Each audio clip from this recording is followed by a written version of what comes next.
In this video, I'm going to show you how you can change your AI chatbot in Google Firefox sidebar to Copilot. As you can see here, I have a sidebar chatbot and currently it is set to Google Gemini, which means I can perform searches or interact with this chatbot straight from here.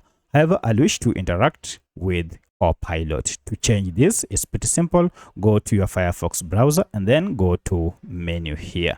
Enter menu, go down to settings. And if you click on settings, you should see a side menu here. Go ahead and choose AI controls. From here, scroll down until you see AI chatbot provider in sidebar.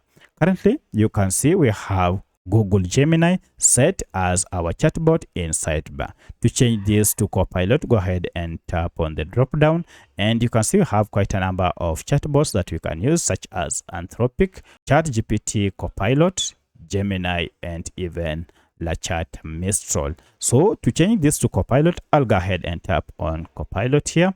And now you can see Copilot has been added and here it is. You can see even the shortcut. If I go ahead and even open a new tab, now you can see it is available here. So that's how you can change your sidebar chatbot in Firefox to Copilot. If you have any other question, kindly let me know in the comment section. Otherwise, thanks for watching and let's meet in the next video.